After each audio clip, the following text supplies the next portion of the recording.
आज के इस गहराई से विश्लेषण में सभी सुनने वालों का बहुत बहुत स्वागत है। आज हम जिस विषय पर चर्चा करने वाले हैं वो भौतिक विज्ञान के सबसे शानदार और मैं कहूँगी बुनियादी विषयों में से एक है। हाँ, और वो विषय है स्थिर वैद्युत विभव तथा धारिता, मतलब जिसे अंग्रेजी में इलेक्ट्रोस्टैटिक पोटेंशियल एंड कैपेसिटेंस कहते हैं। बिल्कुल। और हम जानते हैं कि जो भी इस डीप डाइव को सुन रहा है उसे भौतिकी के बुनियादी नियमों की अच्छी खासी समझ पहले से है। तो आज हमारा मकसद उन पुरानी पाठ्य पुस्तकों की उबाऊ परिभाषाओं को दोहराना नहीं है। एकदम सही। आज हमारे पास जो स्रोत सामग्री और नोट्स है उनका उपयोग करके हमारा मिशन ये है कि इन परिचित सिद्धांतों को एक बिल्कुल नए व्यवहारिक और गहराई वाले नजरिए से देखा जाए। हाँ, मतलब हर एक जटिल अवधारणा को बिल्कुल सरल भाषा में डिकोड करना है, और वो भी कुछ बेहतरीन याद रखने वाली ट्रिक्स के साथ, ताकि इन भारी भरकम सिद्धांतों के पीछे का असली भौतिक स्वरूप हमेशा के लिए दिमाग में बैठ जाए। तो चलिए इसे थोड़ा खोलकर समझते हैं। बिल्कुल। शुरुआत कहाँ से करें? शुरुआत करते हैं स्थिर वैद्युत स्थितिज ऊर्जा यानी इलेक्ट्रोस्टैटिक पोटेंशियल एनर्जी से। जब हम किसी आवेश या चार्ज को किसी बाहरी बल द्वारा विद्युत बल के खिलाफ ले जाते हैं तो वो किया गया कार्य स्थितिज ऊर्जा के रूप में जमा हो जाता है। हाँ, ये सुनने में बहुत परिचित लगता है, लेकिन इसके पीछे की भौतिकी को असल दुनिया में कैसे महसूस किया जाए, मैं हमेशा यही सोचती हूँ। इसे समझने और महसूस करने के लिए ना हमें इसे एक बहुत ही बेहतरीन ट्रिक से जोड़ना होगा, और वो ट्रिक है गुरुत्वाकर्षण या ग्रेविटी का उदाहरण। अच्छा, ग्रेविटी वाली ट्रिक। हाँ, हमारे स्रोत इस बात पर बहुत जोर देते हैं कि दो स्थिर आवेशों के बीच लगने वाला कूलॉम बल बिल्कुल गुरुत्वाकर्षण बल की तरह ही एक संरक्षी बल है, मतलब कंजर्वेटिव फोर्स। एकदम सही। इसे ऐसे विजुलाइज किया जा सकता है। कल्पना करें कि जमीन पर एक बहुत भारी पत्थर रखा है। जब कोई उस पत्थर को जमीन से उठाकर किसी ऊंचाई तक ले जाता है तो गुरुत्वाकर्षण के खिलाफ काफी मेहनत करनी पड़ती है, पसीना आ जाता है। बिल्कुल। वो मेहनत, वो ऊर्जा कहीं वाष्प बन के उड़ नहीं जाती, बल्कि वो उस पत्थर के अंदर गुरुत्वीय स्थितिज ऊर्जा के रूप में छिप जाती है। और जैसे ही उस पत्थर को हवा में छोड़ा जाता है, वही छिपी हुई ऊर्जा अचानक गतिज ऊर्जा में बदल जाती है और पत्थर तेजी से नीचे गिरता है। ये बहुत ही सटीक तुलना है। मतलब जब हम दो धनात्मक आवेशों को जो एक दूसरे को प्रतिकर्षित करते हैं, दूर भागना चाहते हैं, उन्हें जबरदस्ती एक दूसरे के करीब लाते हैं, तो ऐसा लगता है जैसे हम किसी बहुत ही सख्त अदृश्य स्प्रिंग को दबा रहे हों। हाँ, उस अदृश्य स्प्रिंग को दबाने में जो पसीना बहाया गया, जो कार्य किया गया, वो उन आवेशों के बीच स्थिर वैद्युत स्थितिज ऊर्जा के रूप में भर जाता है। यहाँ सबसे हैरान करने वाली बात यह है कि क्या इस पूरी प्रक्रिया में किया गया कुल कार्य इस बात पर रत्ती भर भी निर्भर नहीं करता कि उस आवेश को किस रास्ते से लाया गया है। ओह, पथ स्वतंत्रता। हाँ, चाहे आवेश को बिल्कुल सीधी रेखा में लाया जाए या उसे पूरे कमरे में गोल गोल घुमाकर टेढ़े मेढ़े रास्ते से होते हुए उस बिंदु तक लाया जाए। अगर शुरुआती और आखिरी बिंदु समान है तो किया गया कार्य बिल्कुल बराबर होगा। एकदम। प्रकृति केवल इस बात की परवाह करती है कि वस्तु पहले कहाँ थी और अब कहाँ है। बीच के सफर से उसे कोई मतलब नहीं है। यही एक संरक्षी बल की सबसे खूबसूरत पहचान है, और यहीं से हम विभव या पोटेंशियल की अवधारणा तक पहुंचते हैं। हाँ, विभव का सीधा सा मतलब है, अगर ऊर्जा वो कुल कार्य है जो हमने किया, तो विभव का मतलब है कि प्रति एकांक आवेश यानी एक सिंगल यूनिट चार्ज पर कितना कार्य किया गया। और हमारे स्रोत ये भी बताते हैं कि विभव को मापने के लिए एक संदर्भ बिंदु की जरूरत होती है, जिसे हम अनंत या इन्फिनिटी मानते हैं। अनंत पर ऊर्जा शून्य मानी जाती है, लेकिन मैं सोच रही थी अनंत को ही संदर्भ क्यों माना जाता है? क्योंकि अनंत वो सैद्धांतिक जगह है जहां आवेशों का एक दूसरे पर प्रभाव पूरी तरह से खत्म हो जाता है। मतलब वहां कोई खिंचाव या धक्का नहीं होता। बिल्कुल। इसलिए वहां ऊर्जा को शून्य मानना गणितीय और भौतिक रूप से सबसे तार्किक है। अब इसी से जुड़ी एक और बहुत ही दिलचस्प ज्यामिति की ओर बढ़ते हैं। द्विध्रुव या डाइपोल जिसे कहते हैं। हाँ, डाइपोल। अगर अंतरिक्ष में एक अकेला बिंदु आवेश है तो उसका विभव दूरी के साथ साथ धीरे धीरे कम होता है, 1/r के हिसाब से। सही कहा। लेकिन एक द्विध्रुव जहां एक पॉजिटिव और एक नेगेटिव चार्ज एक दूसरे के बेहद करीब एक सिस्टम के रूप में बंधे हों, वहां कहानी पूरी तरह बदल जाती है। हाँ, क्योंकि एक डाइपोल में दोनों विपरीत आवेश एक तरह की रस्साकशी या टग ऑफ वॉर में लगे होते हैं। बिल्कुल। दूर से देखने पर पॉजिटिव चार्ज का असर नेगेटिव चार्ज के असर को काफी हद तक काट देता है। वे एक दूसरे को कैंसिल करने की कोशिश करते हैं। और इसी कैंसलेशन के कारण एक द्विध्रुव का विभव दूरी के साथ बहुत तेजी से गिरता है, 1/r² के हिसाब से। अकेले आवेश की तुलना में ये गिरावट बहुत तीव्र होती है। लेकिन इसमें एक और पेंच है, द्विध्रुव का विभव केवल दूरी पर निर्भर नहीं करता, बल्कि इस बात पर भी निर्भर करता है कि हम उसे किस कोण या एंगल से देख रहे हैं, है ना? एकदम सटीक। अगर कोई ठीक उन दोनों आवेशों के बीचों बीच लंबवत दिशा में खड़ा है, जिसे हम निरक्षीय या इक्वेटोरियल लाइन कहते हैं, तो वहां दोनों आवेशों का प्रभाव एक दूसरे को पूरी तरह से और एकदम सटीकता से कैंसिल कर देता है और विभव बिल्कुल शून्य हो जाता है। अरे, ये तो एक समविभव पृष्ठ या इक्विपोटेंशियल सरफेस का एक बेहतरीन उदाहरण बन गया। हाँ। हमारे स्रोत इस अवधारणा पर काफी विस्तार से चर्चा करते हैं। हाँ, समविभव पृष्ठ ये एक ऐसा काल्पनिक पृष्ठ है जिसके हर एक बिंदु पर विभव एकदम समान होता है। इसका मतलब है कि ऐसे पृष्ठ पर किन्हीं भी दो बिंदुओं के बीच का विभवांतर यानी पोटेंशियल डिफरेंस हमेशा शून्य होता है। और इसे याद रखने के लिए हम उस समतल फर्श वाली ट्रिक का इस्तेमाल कर सकते हैं। समतल फर्श वाली ट्रिक, ये मेरी पसंदीदा है। कल्पना करें कि कोई एक एकदम सपाट, समतल और चिकने फर्श पर एक भारी बक्सा खिसका रहा है। क्योंकि फर्श एकदम समतल है, इसलिए उसे गुरुत्वाकर्षण के खिलाफ बक्से को ऊपर उठाने या नीचे करने की कोई मेहनत नहीं करनी पड़ रही है। बिल्कुल, समतल फर्श पर चलने में गुरुत्वाकर्षण के विरुद्ध किया गया कार्य पूरी तरह से शून्य होता है। क्या शानदार विजुअलाइजेशन है। बिल्कुल उसी तरह एक समविभव पृष्ठ पर किसी आवेश को एक बिंदु से दूसरे बिंदु तक खिसकाने में हमें विद्युत क्षेत्र के खिलाफ कोई एक्स्ट्रा मेहनत नहीं करनी पड़ती। कार्य एकदम शून्य होता है और इस शून्य कार्य की शर्त से भौतिकी का एक बहुत ही कड़ा और महत्वपूर्ण नियम जन्म लेता है। वो क्या? अगर समविभव पृष्ठ पर चलने में कोई कार्य नहीं हो रहा है तो इसका सीधा सा अर्थ है कि विद्युत क्षेत्र की दिशा हमेशा उस पृष्ठ के लंबवत यानी एकदम 90 डिग्री के कोण पर होनी चाहिए। सोचिए, अगर विद्युत क्षेत्र थोड़ा सा भी झुकावा होता तो उसका एक हिस्सा पृष्ठ के समांतर काम करने लगता और तब आवेश को खिसकाने में हमें उस समांतर हिस्से के खिलाफ कुछ ना कुछ ताकत लगानी पड़ती, कार्य करना पड़ता। लेकिन क्योंकि कार्य शून्य है, इसलिए क्षेत्र को लंबवत ही होना पड़ेगा। ये प्रकृति का एक बहुत ही सख्त नियम है। ये तो बात हो गई खाली अंतरिक्ष और ज्यामिति की, लेकिन जब हम असली दुनिया के पदार्थों पर आते हैं तो स्रोत कुछ बहुत ही चौंकाने वाले तथ्य सामने रखते हैं, विशेष रूप से चालकों या कंडक्टर्स के मामले में। हाँ, स्रोतों में स्पष्ट लिखा है कि किसी भी ठोस चालक के अंदर विद्युत क्षेत्र हमेशा शून्य होता है, चाहे बाहर से कितना भी भयंकर और शक्तिशाली विद्युत क्षेत्र क्यों न लगा दिया जाए। उस धातु के टुकड़े के अंदर हमेशा एक शांत सन्नाटा रहता है। लेकिन रुकिए, यहाँ बात सच में बहुत दिलचस्प हो जाती है। कैसे? अगर चालक के अंदर विद्युत क्षेत्र शून्य है तो जब कोई नंगी बिजली की तार को छूता है तो उसे इतना जोरदार झटका क्यों लगता है? ये एक बहुत ही बेहतरीन सवाल है और यहीं पर स्थिर विद्युत संतुलन यानी इलेक्ट्रोस्टैटिक इक्विलिब्रियम और विद्युत धारा के बीच का फर्क समझना जरूरी है। अच्छा, दोनों अलग हैं? बिल्कुल। जब हम कहते हैं कि चालक के अंदर क्षेत्र शून्य है तो हम एक स्थिर स्थिति की बात कर रहे हैं। धातु के अंदर अरबों मुक्त इलेक्ट्रॉन होते हैं जो आजाद घूमते हैं। हाँ, जैसे ही बाहर से कोई विद्युत क्षेत्र उन पर हमला करता है, वे इलेक्ट्रॉन पलक झपकते ही माइक्रोसेकंड से भी कम समय में धातु की सतह पर फैल जाते हैं और वे अंदर अपना खुद का एक उल्टा क्षेत्र बना लेते हैं। सही पकड़ा। ये उल्टा क्षेत्र बाहरी क्षेत्र को एकदम सटीकता से कैंसल कर देता है। ये किसी जादुई शील्ड या कवच की तरह काम करता है। लेकिन जब तार को छुआ जाता है तो वहां एक बैटरी या जनरेटर लगातार एक बाहरी दबाव यानी वोल्टेज बनाए रखता है। वहां इलेक्ट्रॉन कभी संतुलन में नहीं आ पाते, वे लगातार बहते रहते हैं, जिसे हम करंट कहते हैं। एकदम सही। चालकों के पास तो ये जादुई कवच है क्योंकि उनके पास आजाद घूमने वाले इलेक्ट्रॉन हैं।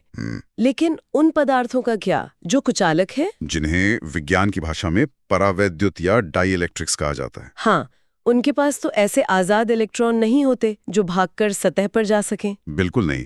और इसीलिए परावैद्युत पदार्थों का व्यवहार चालकों से बहुत अलग और अनोखा होता है। इसे समझने के लिए कोई ट्रिक है? हमारी शॉक एब्जॉर्बर वाली ट्रिक सबसे कारगर है।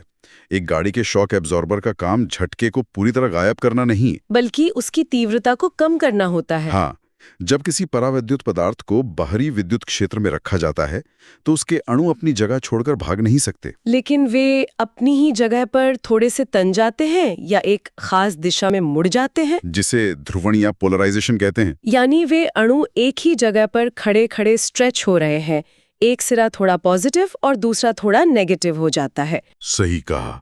और उनके इस तरह तनने से उस परावैद्युत पदार्थ के अंदर एक बहुत ही हल्का सा अपना खुद का उल्टा विद्युत क्षेत्र पैदा हो जाता है।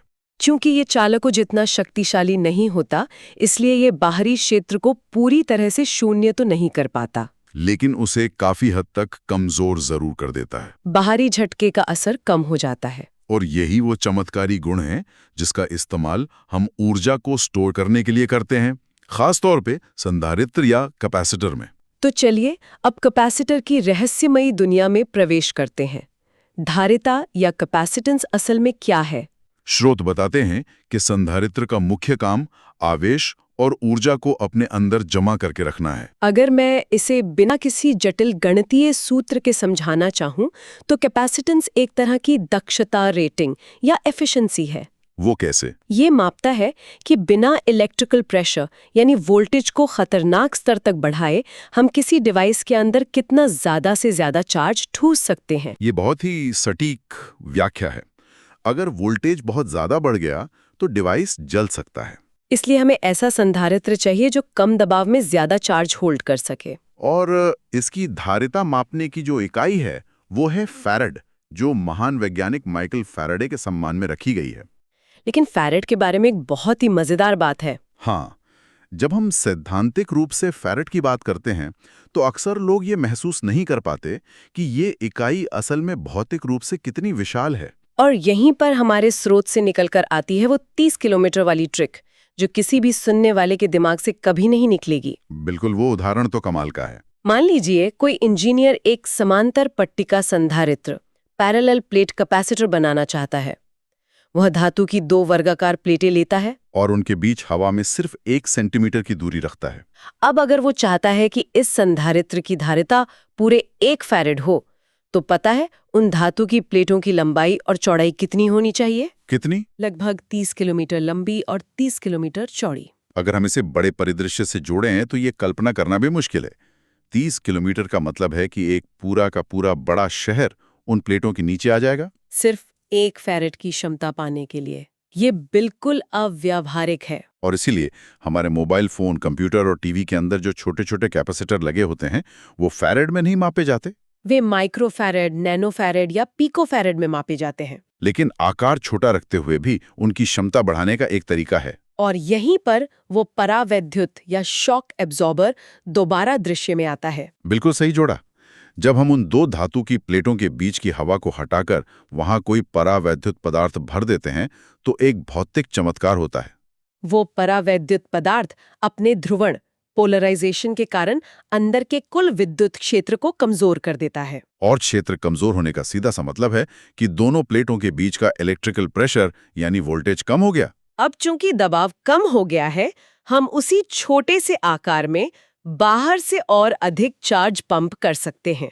यानी हमने बिना प्लेटों का आकार बढ़ाए उसकी क्षमता बढ़ा दी। ये तो जादू है। हाँ, और वो क्षमता कितने गुना बढ़ेगी ये इस बात पर निर्भर करता है कि हमने कौन सा पदार्थ डाला है। हर पदार्थ का अपना एक परावैद्युतांक होता है, जिसे कैपिटल K से दर्शाया जाता है। अगर किसी पदार्थ का K मान 5 है तो उस कैपेसिटर के अंदर वो पदार्थ डालते ही उसकी चार्ज रोकने की ताकत सीधे 5 गुना बढ़ जाएगी। आकार वही, लेकिन क्षमता कई गुना ज्यादा। एकदम सही। तो इस सब का असल मतलब क्या है? जब हम असली इलेक्ट्रॉनिक सर्किट बनाते हैं तो हमें कई सारे कैपेसिटर्स जोड़ने पड़ते हैं। इन संयोजनों को लेकर हमारे स्रोतों में 2 मुख्य तरीके बताए गए हैं, पार्श्वक्रम यानी पैरेलल और श्रेणीक्रम यानी सीरीज। बिना गणित में उलझे, इसका भौतिक अर्थ क्या है? हमारी कोई ट्रिक है यहाँ? इसे समझने के लिए हमें फिर से विजुअलाइजेशन की मदद लेनी होगी। सबसे पहले बात करते हैं पैरेलल संयोजन की, जिसमें सारे कैपेसिटर एक साथ आमने सामने जोड़े जाते हैं। भौतिक रूप से इसे ऐसे सोचे जैसे हम कैपेसिटर की प्लेटों का कुल क्षेत्रफल बढ़ा रहे हैं। अच्छा, जब हम कई प्लेटों को एक साथ जोड़ देते हैं तो चार्ज को फैलने के लिए ज्यादा जगह मिल जाती है। और क्षेत्रफल बढ़ेगा तो धारिता यानी क्षमता भी बढ़ेगी। इसलिए पैरेलल में जोड़ने पर कुल क्षमता हमेशा बढ़ जाती है। यह बहुत ही तार्किक लगता है, सीधे सीधे जुड़ जाते हैं। और सीरीज संयोजन का क्या? उसमें तो हम कैपेसिटर को एक के पीछे एक लंबी कतार में जोड़ते हैं। सीरीज संयोजन में ट्रिक यह है कि इसे प्लेटों के बीच की कुल दूरी बढ़ाने जैसा समझें। दूरी बढ़ाना? हाँ, जब कई कैपेसिटर एक कतार में लगाए जाते हैं तो सबसे पहली प्लेट और सबसे आखिरी प्लेट के बीच की दूरी बहुत ज्यादा हो जाती है।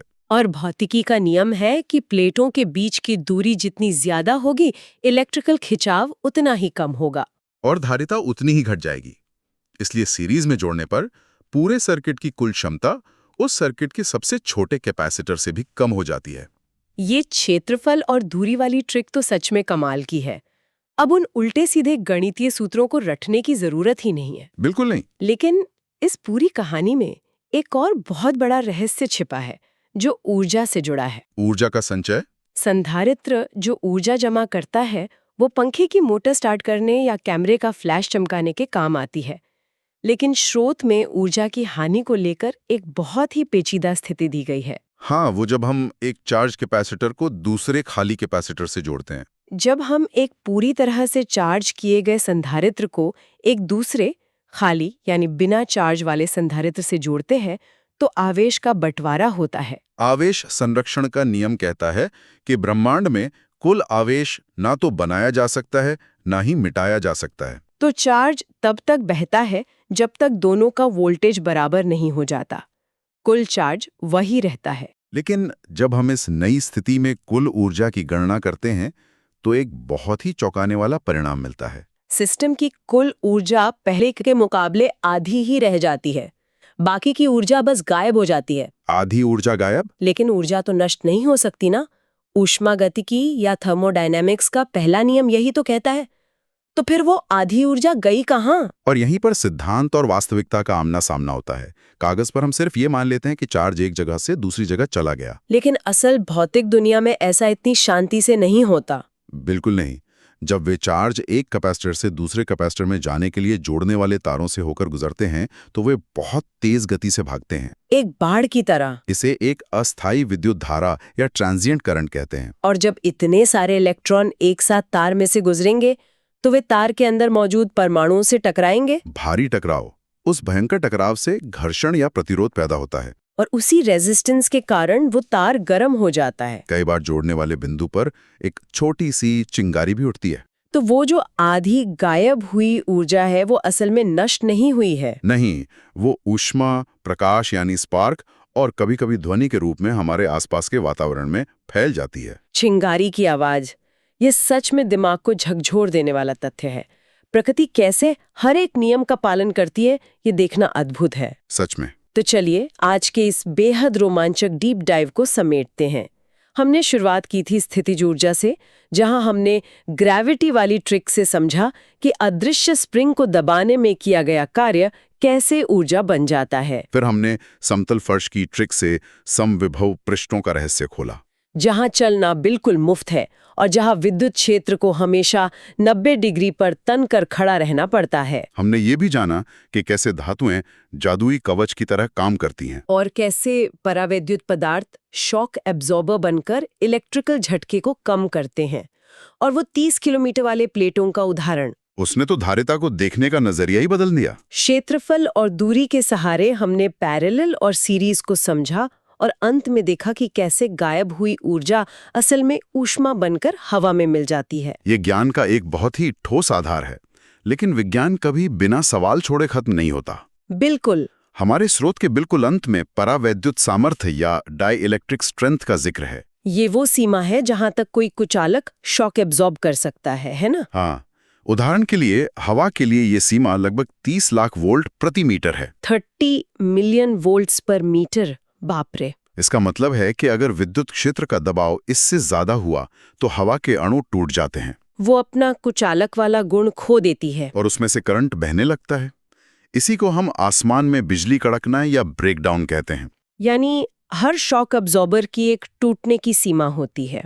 और ये एक बहुत महत्वपूर्ण सवाल खड़ा करता है। क्या सवाल? जरा सोचिए, पदार्थ विज्ञान या मटेरियल साइंस हर दिन नहीं तरक्की कर रहा है, क्या हो अगर भविष्य में वैज्ञानिक एक ऐसा जादुई परावैद्युत पदार्थ खोज लें या बना लें जिसकी ये ब्रेकडाउन सीमा अनंत हो। हाँ, इन्फिनिट, यानी वो कभी ना टूटे और साथ ही उसका के मान भी असीमित हो, तो दुनिया कैसी होगी? ये कल्पना ही असीम है। अगर ऐसा हो गया तो क्या हमें एक छोटे से सिक्के के आकार के संधारित्र में पूरे शहर को रोशन करने लायक बिजली जमा नहीं कर लेंगे? बिल्कुल कर लेंगे। हम उसे 1 सेकंड के 1000वें हिस्से में फुल चार्ज कर पाएंगे और वो महीनों तक ऊर्जा देता रहेगा। क्या ये आज की लिथियम बैटरियों के युग का हमेशा के लिए अंत नहीं होगा? ये तो आने वाला वक्त ही बताएगा। श्रोताओं, इसी रोमांचक और असीमित संभावनाओं वाली जिज्ञासा के साथ आज के इस गहरे विश्लेषण को यहीं विराम देते हैं। भौतिकी के इस जादुई सफर पर और उस सिक्के के आकार वाले भविष्य के पावर हाउस के बारे में सोचने के लिए अब बहुत कुछ है। फिर मिलेंगे एक नए विषय के साथ।